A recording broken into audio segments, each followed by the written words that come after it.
I'm gonna be shit at this one. I apologize, guys. I'm gonna be going off smell of an oily rag because as much as I want to, you never heard that term before? All the time. I hear it all the time. Yeah. You haven't heard it, Shao? I just used it right before Hayden got on. Could you remind the audience, the listeners, what that word means? What the word rag means? No. No. Where does the phrase "smell of an oily rag" come from? Oh, that's obvious. Like, do I even need to explain? Well, for those who don't know, smell of oily rag is went back in the days when they didn't have showers, and they would have to, bathe themselves. You know how back then they fill a tub and the husband or the man gets in first, and then the wife, and then there's an order, and they don't refill the water because they didn't have that kind of plumbing or that kind of stuff, and so they all just had to use one, like a shower rag, bath rag, and it was gross because they used it for everything, kitchen stuff, like what it just became oily, and then so the youngest one, would always smell disgusting and oily and gross and stuff like that, and that's kind of where it all started. It's like, oh, the dude, you smell like the kid smells like the oily rag that all households have. That's right. 100%. So that's where I'm at.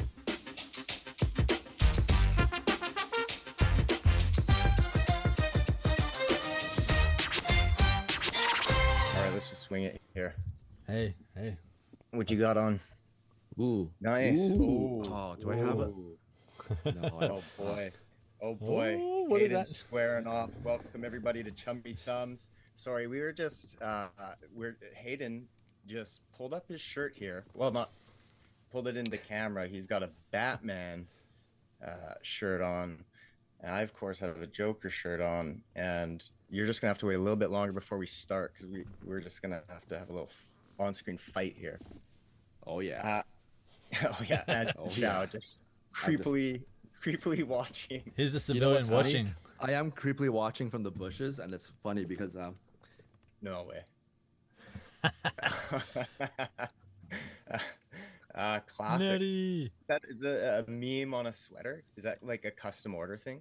So for those of you who've not seen the video, he's got the iconic like Homer Simpson backing into the bush, like trying to get out of conversation. Yeah. So now I have this. I made a custom artwork of that. I have a T-shirt of that, and I have the shoes of that. It's like one of my favorite GIFs or memes of all time. Did you just call it a GIF? Oh my god.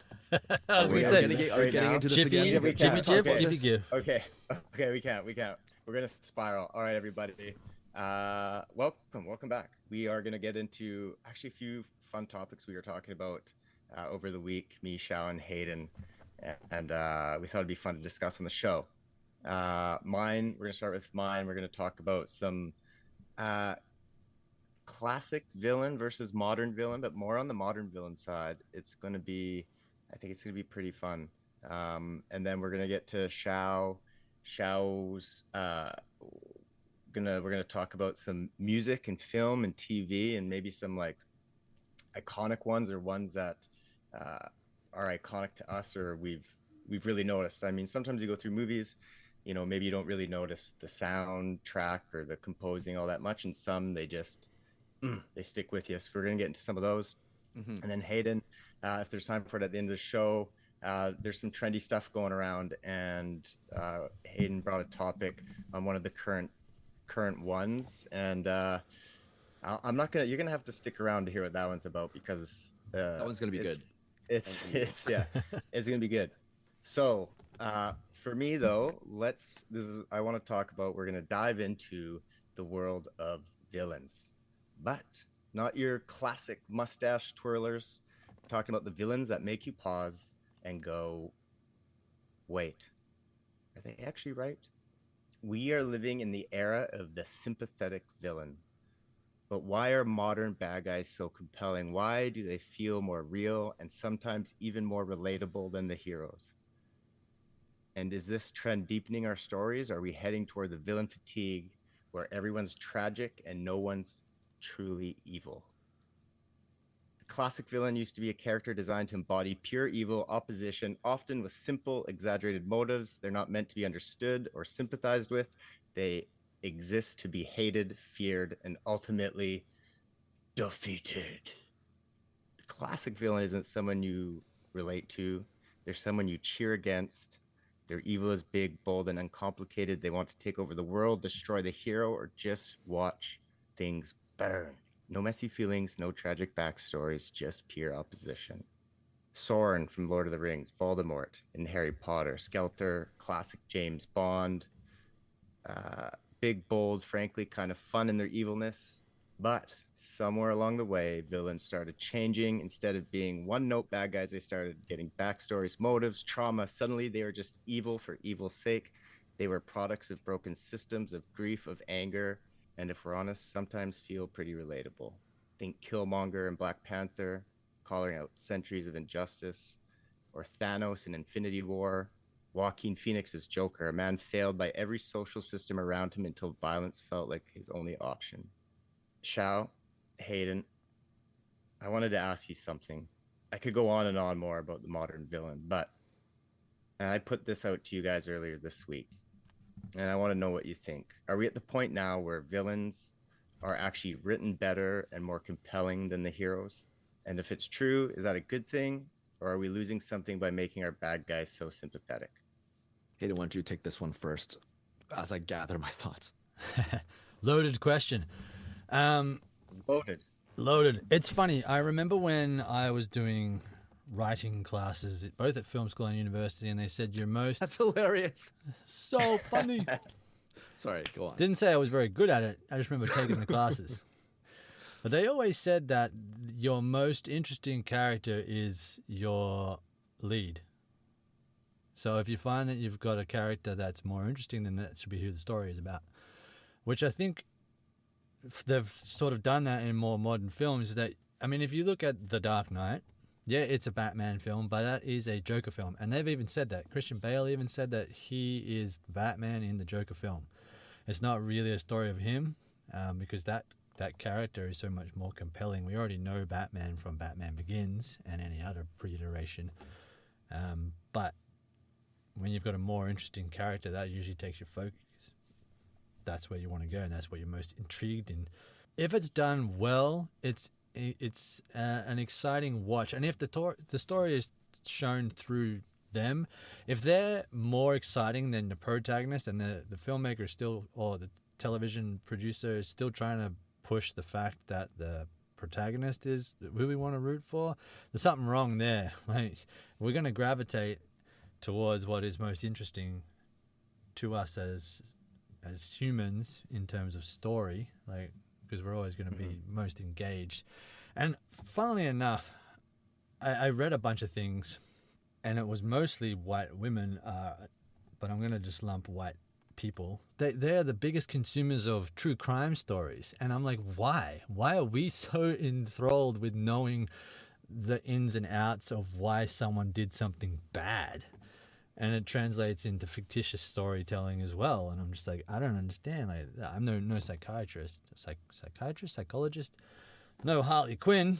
I'm not here to figure out or fall in love with the bad guy. But so, is it like?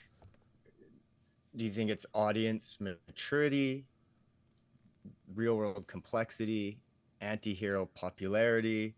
Like, what is it that you think drives the audience? Because I think you're right. We're drawn to it. Absolutely. So do you think that's why they're writing these sort of more relatable, complex characters for the anti-hero, the bad guy? Like, it's almost like, they want you to cheer for him. They want you to understand that it's maybe not okay, or maybe it is okay, some of the violence, but that you can understand how somebody would do that. Oh, right? No, I was just kind of thinking. It's tough because what would you prefer as an audience member? Let me just start with that question, you both. Would you prefer a more classic, evil, just I want to take over the world bad guy, or a more complex one that you can relate to? So I was just thinking, because when you brought this topic up, I was trying to think of one of the what are the more classic villains that we grew up with that didn't have that much of a backstory. So I think some of the obvious ones you mentioned before was Joker. There's maybe Hannibal Lecter, Darth Vader. I guess later on there's Voldemort and stuff like that. Empire But or the Emperor as well. yeah, yeah. Yeah.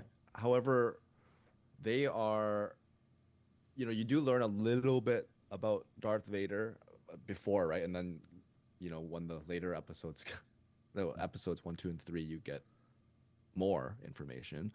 However, did that take away from the menacing or the scariness of Darth Vader when you, I mean, it's so hard to really have a straight up answer because I think some people do like it. Some people do like the fact that, okay, this is how he became this way and this is why he's so evil. He's corrupt, not corrupt. He's just misled or whatever.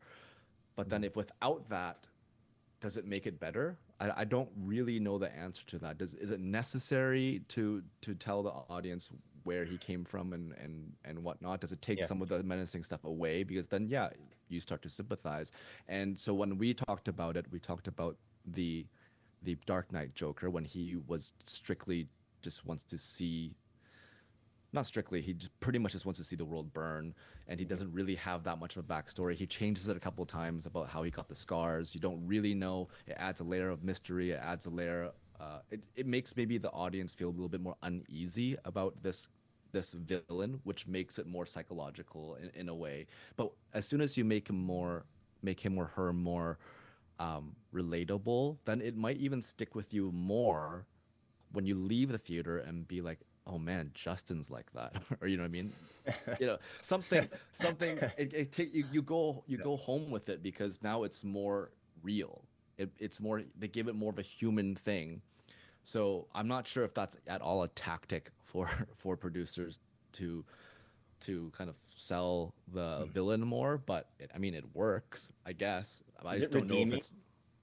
Yeah, well, I'm thinking also just the fact that, Voldemort also has just pretty much just one goal, I guess, was just to kill Harry Potter, essentially.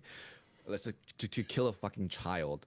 He wanted to kill a baby, and he couldn't fucking kill a baby. How embarrassing is that? But everybody's done that. I know, so easy. Just throw him in a pool or something. I don't know.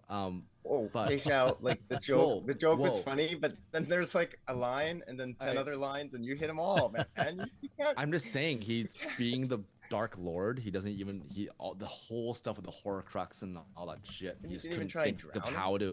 Yeah. That's the number one thing. Anyways, do you need a Voldemort backstory of how he became that way? I don't really think so. No. If you're writing 7 books, though, you need to fill it out somehow. Yeah, you need. I suppose, but it's like bring up books, man. I know. If you're writing 7 Kindle files, yeah, there it is. But I was thinking, do they need something like Voldemort as a kid, and then? No. You know what I mean? When you say to fill out the blanks, I understand, but I don't feel like you need the whole origin story sometimes. I agree. I think it worked for Vader, but I think it took away. You see, it was really interesting watching between 2 and 3 the shift, and then 3 the shift really happened. But it's almost like redeeming him. When you get to know the character and he struggled and he was twisted and went through all this pain and suffering. I'm just sticking on the Vader thing, by the way. Yep. And then he turns and you're like, oh, like they got him. Fuck. And you kind of feel for him. And then he goes to that room and lightsabers all the younglings. That's what Shao really liked. I was going to say. That's his favorite scene. Why didn't you just throw him in the pool? We don't know. We'll never find out. But I mean, like, is that a good thing or a bad thing, right? Because if they're making villains and more relatable, that you can sympathize with them or parts of them, or maybe not even sympathize, understand maybe what they're going through. Does it glorify what they do in a way? It's like, like that's bad, but fuck, I get it, man. I get it. I get why you snapped. I get why you I can't say it because Hayden hasn't watched the Joker yet, but you know what I mean? Like, so is there a risk to that? Is there a risk to that? Do you think? Or no, it's just fucking entertainment. For the level-headedness of us out in the world, it's just entertainment. Mhm. There are some, like when I was actually researching one of for Shao's topic, there was a film that I was like, the soundtrack is amazing, the film not so much. And there was a person that had watched that film so much that they went and did something to real people that was in the film, saying that they were influenced by the movie. Those people are nuts. Mhm. But in terms of this topic, like, sometimes I guess Yeah. sometimes I just want. I mean, sticking on the Vader thing, he's an anomaly now. I feel because, yeah, when we first saw him, he was just pure evil and a badass, and then we got given more and more and more, and we're like, oh, there's a redeeming attributes to him. And they went back and they showed another half of him. So now we know one and the same character. But there's an Anakin and there's a Darth Vader. There's people that love the Anakin side. There's people that love the ruthlessness of Vader. Hence why Rogue One was so popular with its Vader scene, because it was an aspect of the character that we already know, but that was just pure badassery, just going to get what he wants. No reason why. He just had to stop the rebels getting what they were getting off the planet. And we didn't need to go, oh, wait, but what about the good parts of it, you know? So I think he's an anomaly of a character where we can differentiate the two sides of him, but appreciate them at the same time, if that makes sense. No, it doesn't make any sense. no, Let's not move at all. on. Let's No, move on. sidebar. So I had asked you guys each to pick your favorite classic villain and your favorite modern villain. Could you guys think of one? Yes. For me, I think I would think a lot of people would choose this guy, which was the Joker. I think in terms of the more classic one, I like when he's a little bit more unpredictable. I like when you don't really know what made him that way. Yep. But it's not saying that I don't like the modern Joker with the backstory and all that stuff too. It's always that debate about who's the best Joker or whatever. But for me, I just like They can all be great. they can all be great, and I think the person who probably knows the backstory of that Joker the best is probably Heath, because he spent so much time building that and who he became. And I don't know if you guys saw the pages in his journals. I think I sent one Yes. out to you guys, and it was dark, it was crazy, it was twisted, and eventually he did turn into something like that for the movie, and I love that. For the modern Joaquin one, there's also so many layers to that too. It's just how he became that way, and of course Hayden wouldn't know shit about this, but Not yet. sorry, but I He's just still getting think to it, he's Shao, he's getting to it. I'm getting to he'll it. get there eventually. Yeah. I might have to It's pay interesting. for it. Yeah, it's just interesting for that character, that villain. There's so many interpretations of it, and they all work. It's the foundation of the Joker is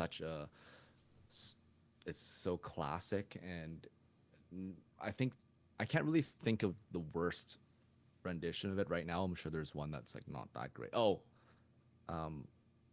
Okay, yeah, Yeah. I'm not a biggest fan Yeah, of Jared's. him. Okay, I'm just gonna throw it out there. Some people like him, and I just didn't. But, yeah. So for me, I just love the classic one where it's not as obvious and it's complex, because I think that does add to the scariness of a villain. And I was gonna hold on, lost my train of thought. Hayden, go ahead. So, while Shao gathers himself, he got a little too lost in his Got thoughts ahead of there. yeah, sorry. It's funny. Happened to me in the intro. It's funny, like, you talk about, Justin, at the start of your discussion here, that are we wanting villains that have more complexities to them, that we can find something that we can relate to?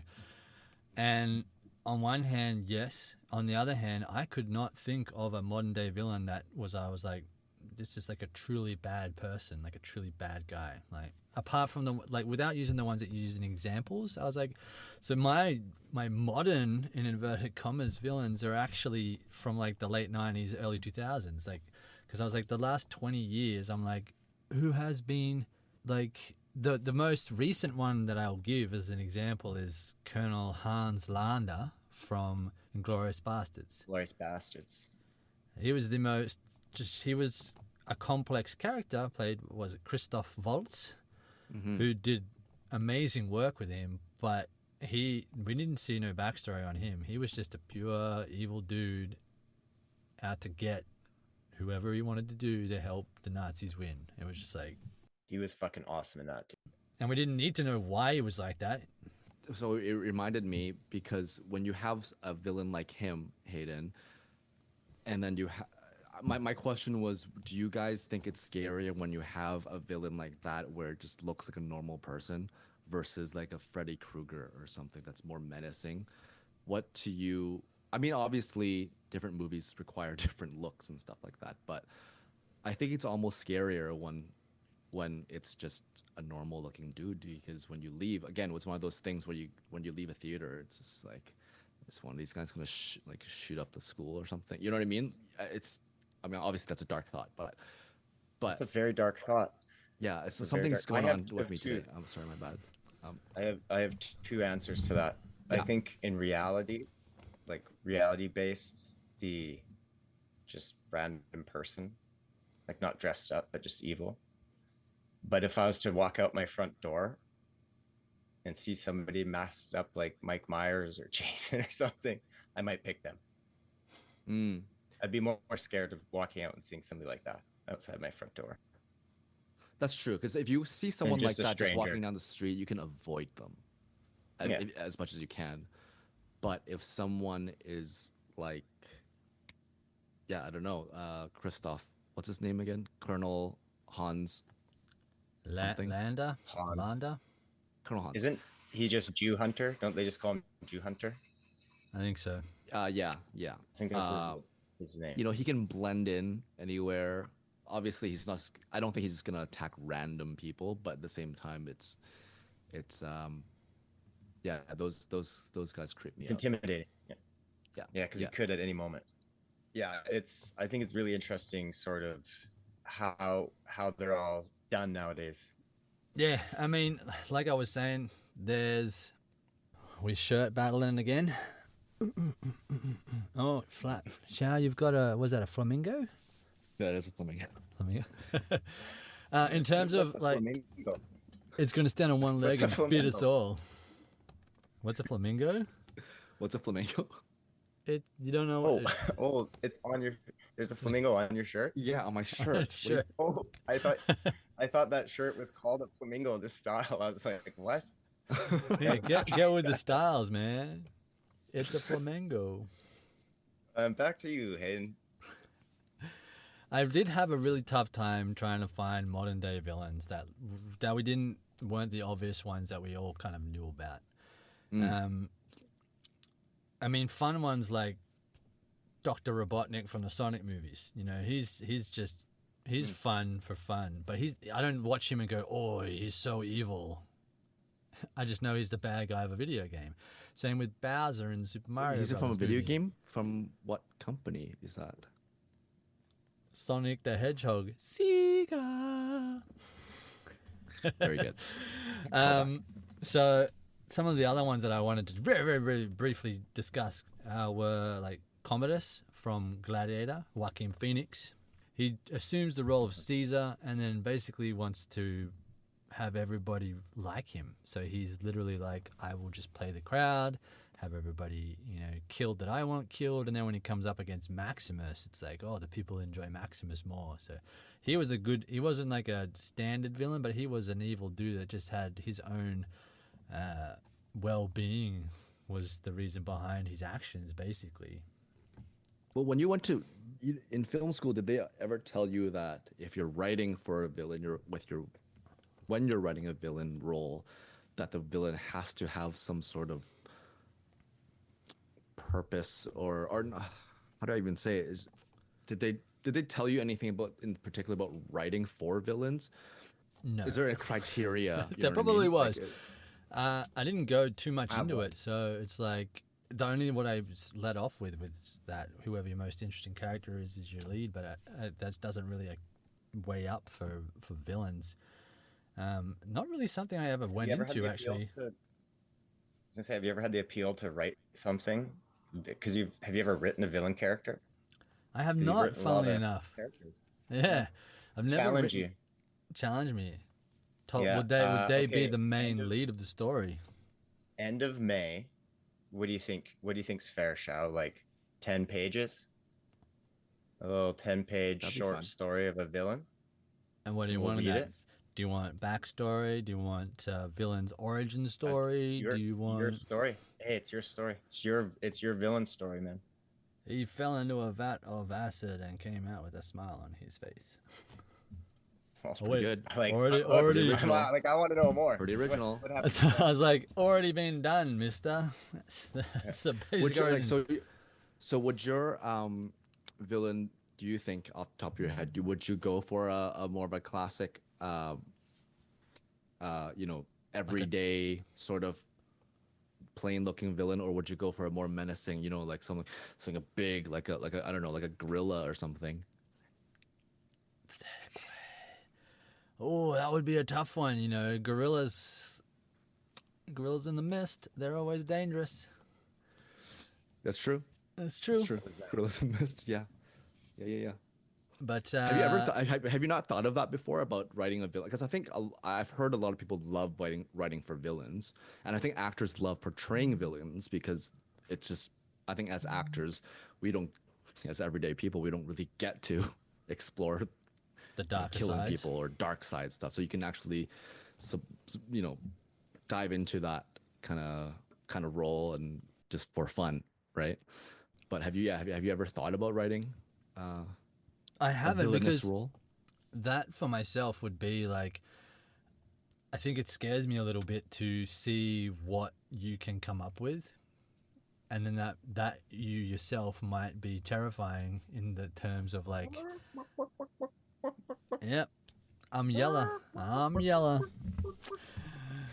because you gonna let me talk? And nobody calls me yellow. When you say yellow, what do you mean? I mean yellow-bellied chicken, Like a coward? is what like you're a saying. coward. There it is. And doing a Back to the Future reference. Ain't nobody calls me yellow. And Marty McFly goes, Okay, look, I think it's time we move on, boys, because it got a little bit too dark. It got too dark. With your drowning babies and killing all the younglings and people shooting up theaters when you leave. Yeah. It took a bit of a turn. Sorry. So let's move on to something a little more Entertaining. inspirational, maybe. inspirational. Entertaining.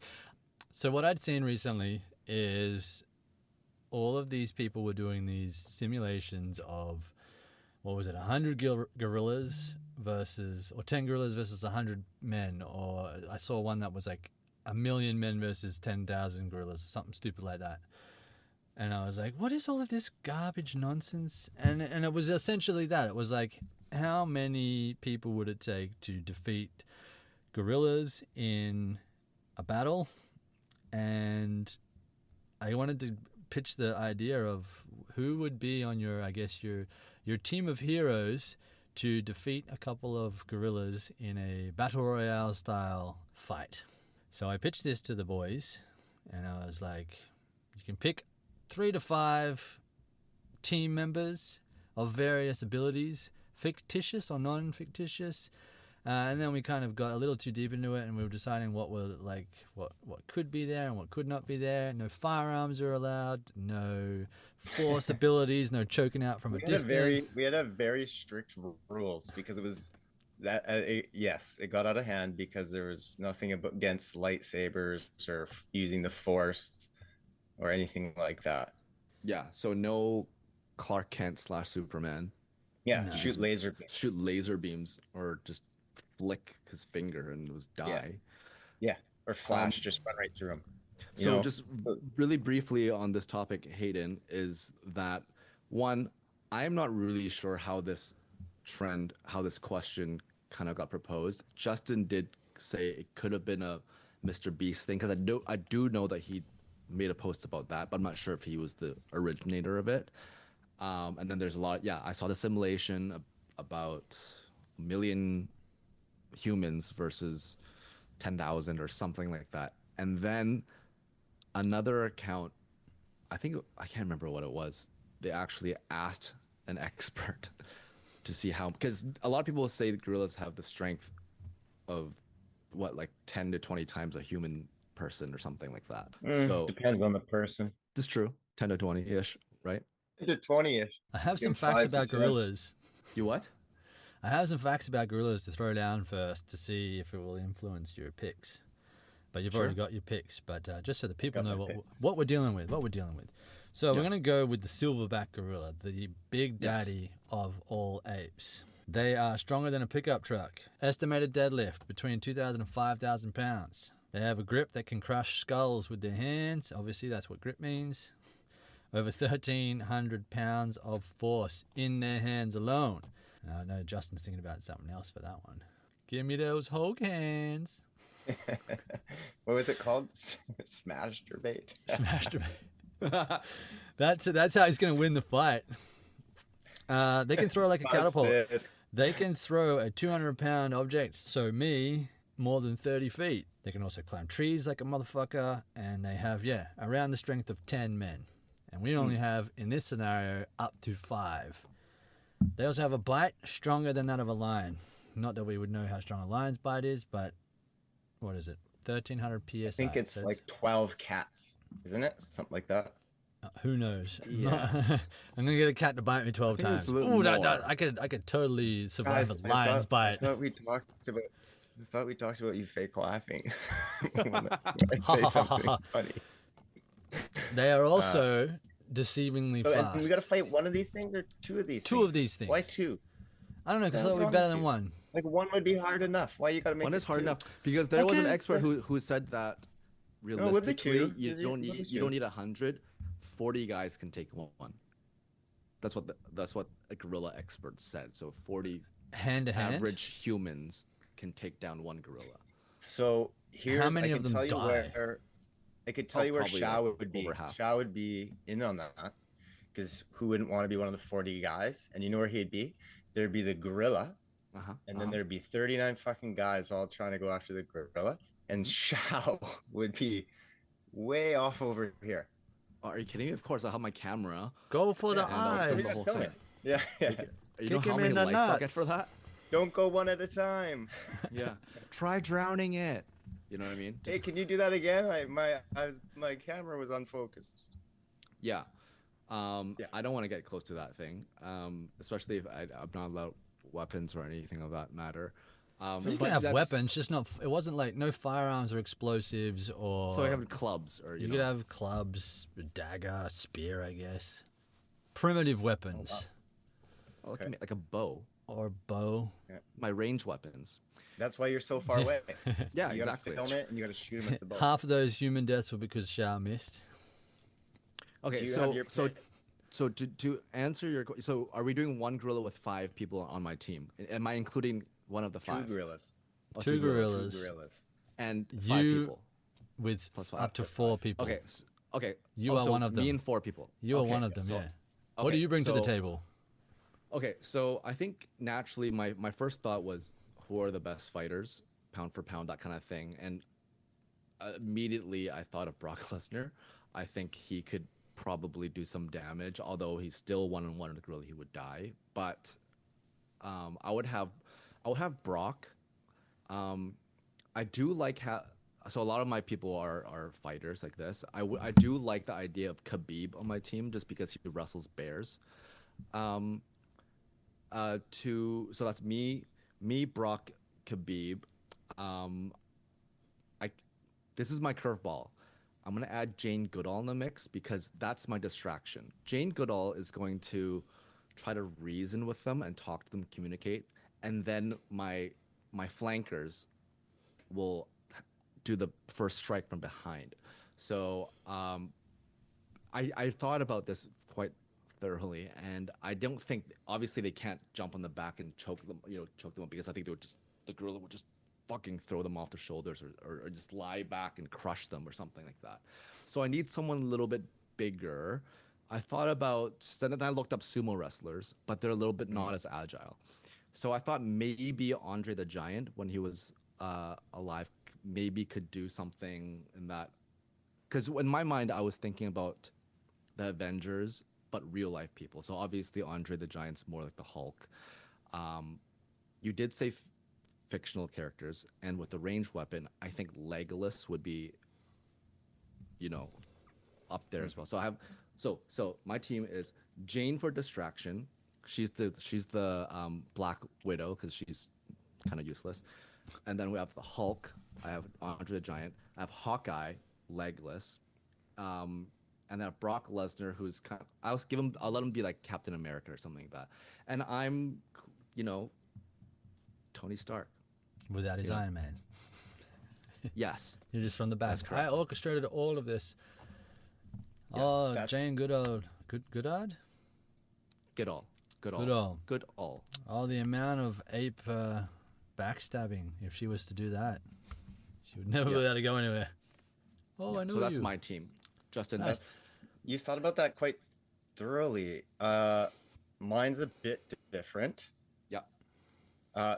The first one, though, there's maybe some similarities because he's also a wrestler, but I didn't pick him to fight. I just want his intro music, and that's John Cena. Bam, bam, bam, bam. And then we enter, and I have Kenny from South Park, because somebody has to die on our side in this film, and people will be looking forward to it. I also have Jim Carrey, because Jim Carrey is quite a physical actor, and I just have him in a gorilla costume, and he's actually acting as if he's one of them, so they think he's on their side, and he's like a little sleeper. And then I also, for my last pick, I picked Caesar from Planet of the Apes, the new trilogy, because he can communicate with them. He's also a fighter, smart, agile, and then me, of course. And so it was going to be a battle. I was kind of the bait. Caesar comes, me and Kenny, they kill Kenny. Caesar manages to stop them before they get to me. He engages them, which gets their attention off. And then that's when Jim Carrey reveals in between them and just daggers them both in the back of the neck. Instant death. But I barely thought about it. So just off the top of my head, problem like that. Barely thought about it. Barely thought about it. That's good. Yeah, I forgot to mention that. Like the communication thing is good, because that made me think maybe I should scrap Jane and swap in Dr. Doolittle. Anyways, Hayden, go on. Ooh, Dr. Dudes would be good. Dr. Dudes, Yeah. Which one? Which Dr. Doolittle? Murphs or Downey? I didn't watch Downey's. I thought you were gonna go like all the way. Downey, I'm gonna punch you, man. I'm gonna come to you. I thought you were gonna say the Gene Wilder one, going all the way back. Was it Gene Wilder? Not Gene Why Wilder. do you gotta do stuff like that? Oh. I forgot that there was a Downey Jr. one. nerdy. Sure. He's so nerdy. Because when with his library card, those are the types of movies he had access to growing up. They were Pretty probably, Yeah. I used to hire my movies from the library sometimes. So sorry, it was not Gene. It was Rex Harrison. Anyways, Gene Wilder was Willy Wonka. Rex Harrison. Yeah. Who's your squad, Hayden? My squad, I didn't get to that many people, but I went for a fictitious character, and I was wearing him today. I would definitely get Batman on my team, because one, he doesn't have superpowers. He is a hero, but he is able to strategize one on the fly, but he has also been able to collect the ways to defeat every single major villain and hero in his collective universe.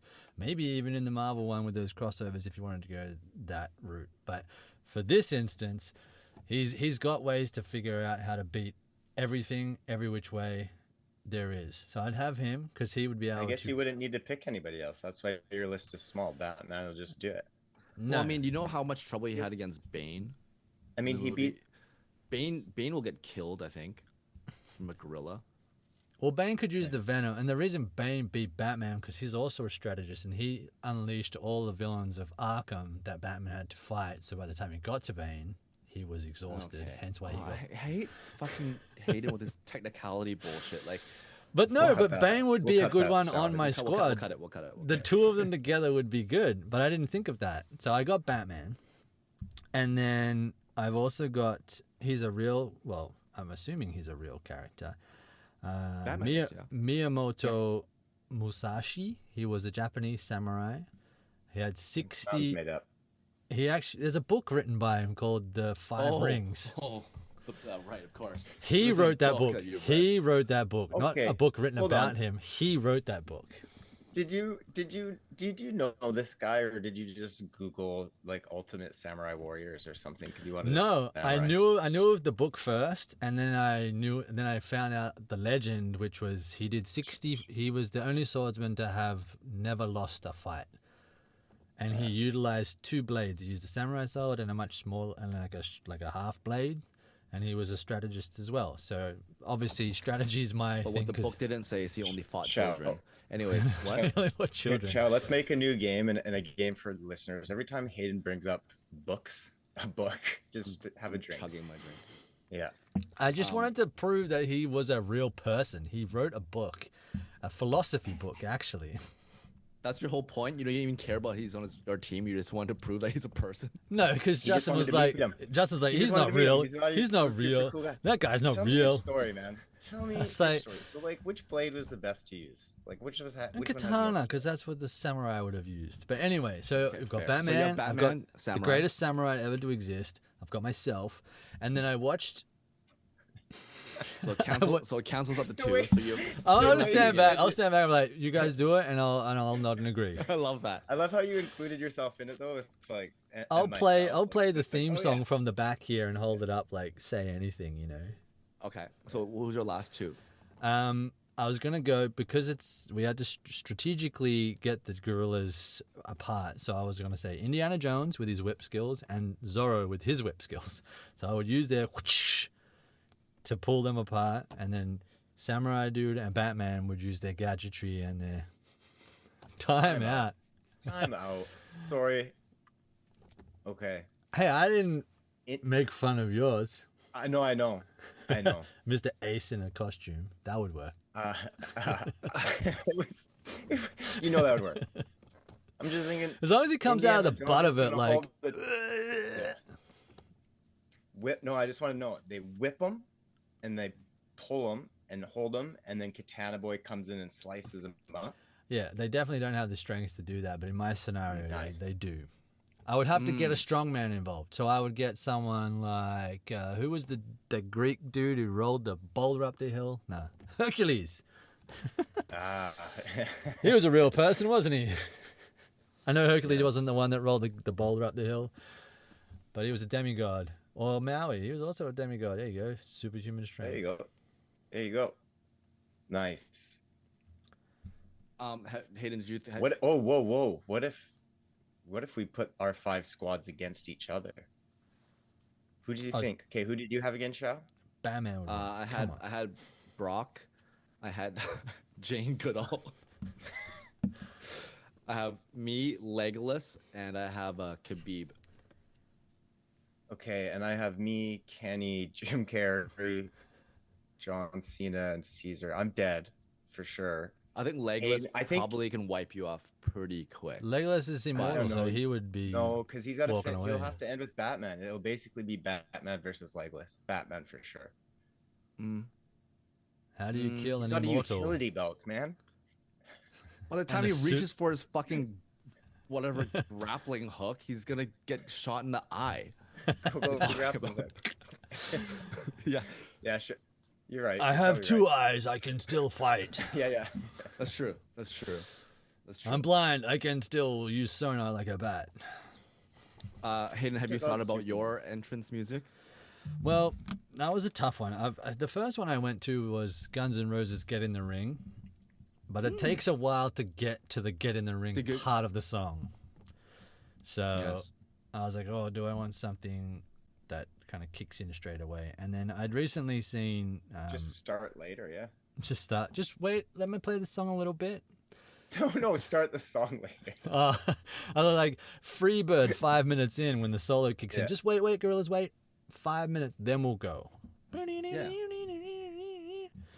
Does anybody have to go pee one last time before? Yeah. I thought about I went the unconventional route, and I thought maybe if I played like a lullaby to drop the energy levels of the gorilla a little bit first. While Jane and then Goddard was in there talking to them.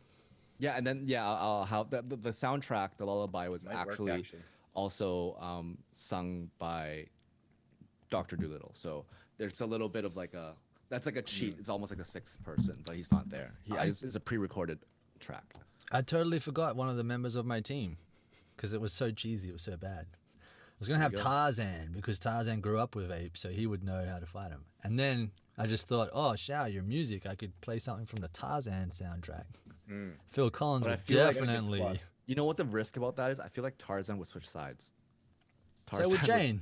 So would Jane. It's true. But would that be really any So threat? you're gonna be 4 against 3 then. Tarzan's gonna flip flop, and then you'll be Unless dead. unless I had Jane as just there. Jane Goodall. Tarzan and Jane's Jane. So that he wouldn't Maybe fully it's the turn. He'd be same like, person. oh, Jane. Yeah. Well, I honestly did think about actually using the Imperial March song first because it does, as we all go together, the marching, it's unified, it's it gets the blood pumping a little bit, and that, ladies and gentlemen, is what you call a segue because now I want to ask you guys my question, which has to do with cinema and music. And as Justin mentioned, I was just more curious if you guys can think of any movies where my original question was if you can think of any movies where the soundtrack is even more signature than the movie itself. If you say a movie title, you think of the song before you think of who's in it, you think of the story and all stuff like that. Off the top of your heads, or did you guys think of any? Yes. Because I did propose this question a couple days ago, so if you guys have any, Justin? I do. So this is a great question because you notice scores, music, in movies sometimes they stand out more than others, and obviously there's like some of those big like iconic ones, like the Imperial March. Yeah. For me though, there's one director who I love, and some of the first films I watched by him, the music was such a big part of that. And I always got excited when one of his movies came out, and it was a movie I was as excited about the story and the film itself as I was about hearing what they did with the music. Now, of course, he didn't have the same composer on all of them, and the director is Denis Villeneuve. Villeneuve. Very good. That is a correct pronunciation. And it was funny because when you said that, I thought of him instantly, and so I went back and I was like, it's got to be the same composer in some of these movies. And sure enough, it was. And it was this Johan Johansson is his name. And the movies I'm talking about are Prisoners, Sicario, Arrival, and more so in Sicario and Arrival, a little bit in Prisoners, though. It's almost like the score is more an extension of the feeling of the audience. It's closer to like almost soundscape. with some of the atmospheric sounds and the noises they use. And it's not so much that like big melodic stuff that are talking about in things like Imperial March and, you know, Indiana Jones and big type of films like that. Mission Impossible, James Bond. That's a good one. So I really like him. And I don't know if you've seen those, but Sicario 2, like especially, it's almost like a heartbeat as it goes, and as the intensity as that's starting to climax in the movie, like the music is, and the it's weird to call it music, but it is almost like growing with it. Like, I don't know. And I encourage you, if you haven't, to go and watch Sicario or Arrival. Now, Arrival is sort of this off beat. It's a sci-fi. Aliens have arrived, and they're trying to communicate with the humans. And this woman who's like a language expert, she goes, and they're trying to learn the aliens' language because they put up symbols, and the humans put up symbols. And the music that's going on, it almost mimics that two species like trying to interpret and communicate with each other. So it's like it's amazing, man. It's like I said, it's like it's an extension of the characters in the film of what's happening. And so it's a bit different than your sort of when you think of like an iconic soundtrack or an iconic score to a film, like you think of those big ones. Me, I'm like, of course there's those, don't get me wrong, like that like when that Star Wars anthem hits when I'm watching a Star Wars movie, like The brass. fuck, you know, like it hits me. But it's different. And so when I'm thinking of something that, like, you should check them out if you haven't seen them. It's worth it. And they're good movies. They're good movies too. Yeah, very good. Hey.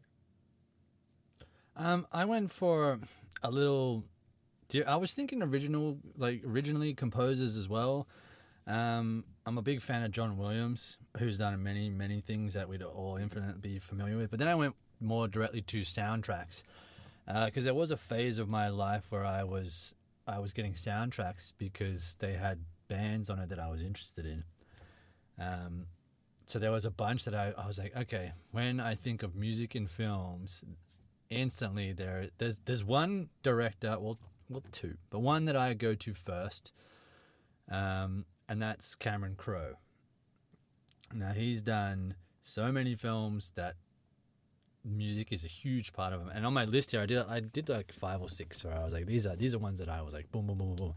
But there's a film called Singles, and now it's not a great film, but it's set in the 90s. But the soundtrack is every major grunge band of the early 90s you could think of is on that, except for Nirvana. I don't think Nirvana's on there but there's Pearl Jam, there's Soundgarden, there's Alice in Chains, there is Mudhoney, and all of these.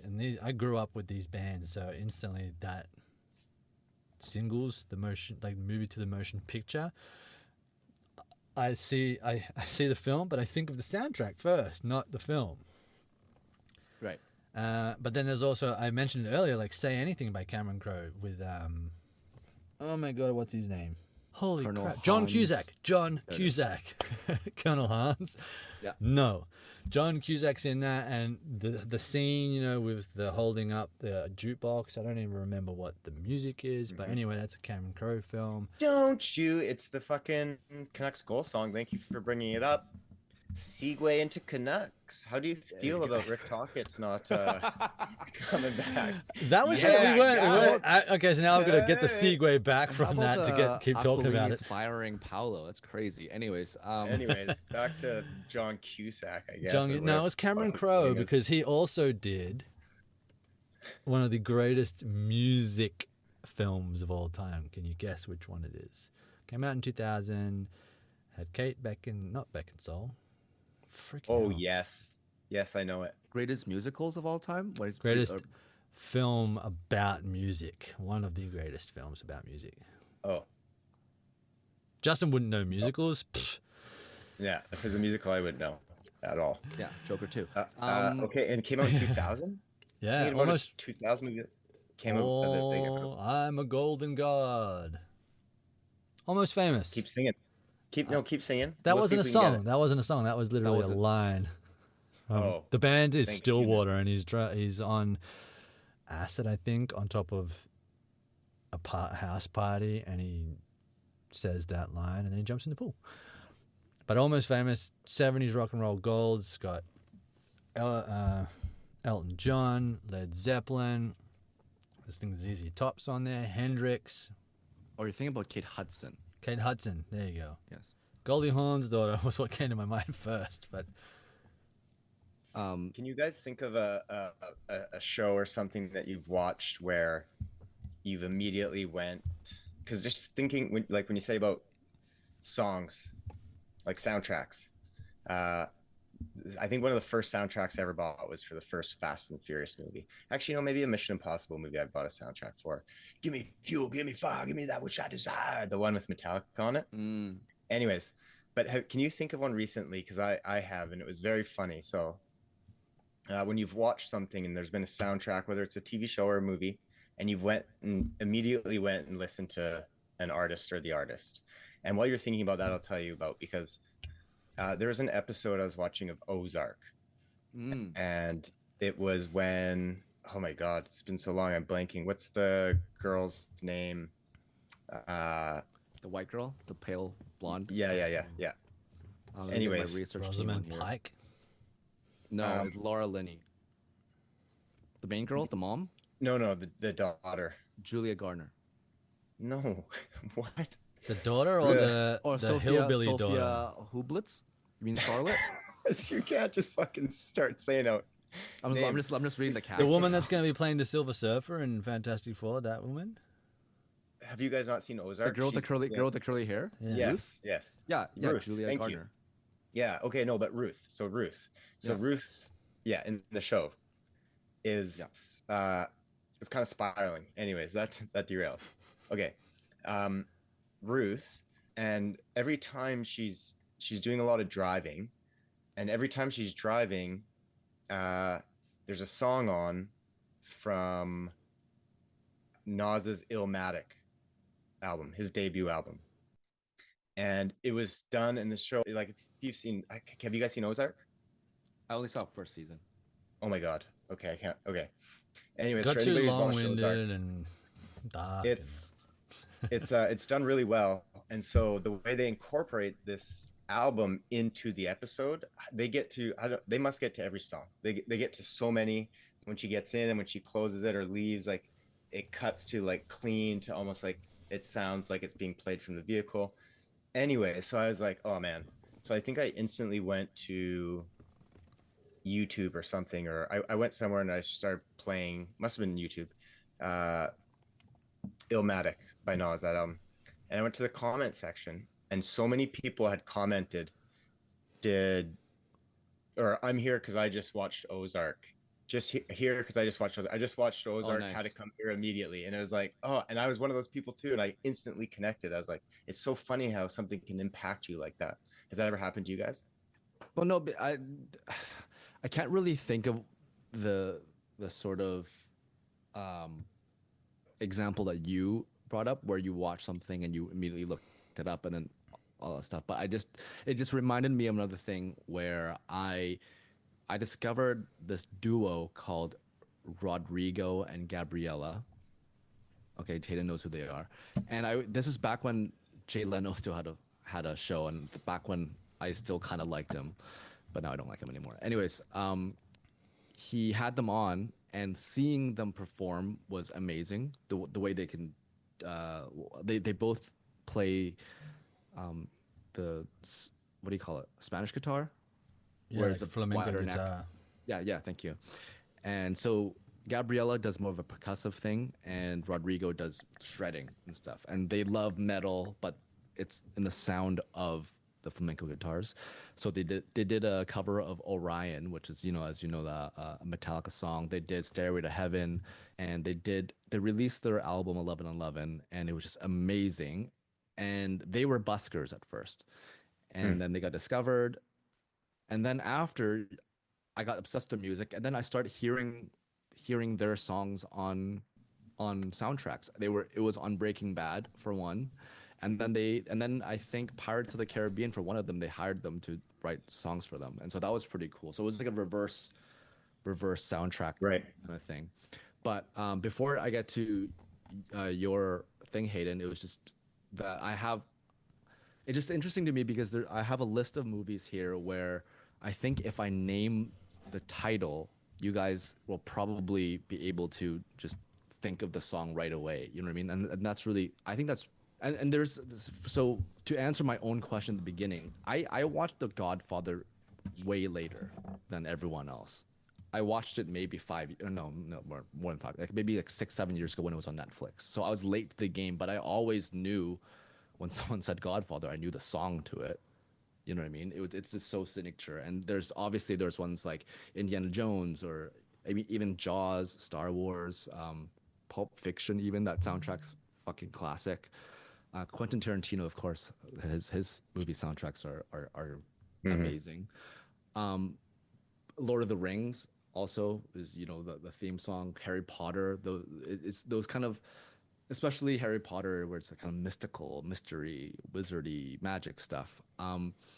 But as I'm looking down this list, sorry, Hayden mentioned John Williams, and he was, I think, more kind of his music more famous in like this 80s, maybe 80s, early 90s kind of thing. And then I feel like now it's the way that Hans Zimmer kind of Say Hans Zimmer now. Hans Zimmer now is a lot of his stuff is, award winning and all that stuff. And the way he kind of changed the scope a little bit, this all kind of ties back together. His Dark Knight soundtrack and Inception soundtracks and stuff like that.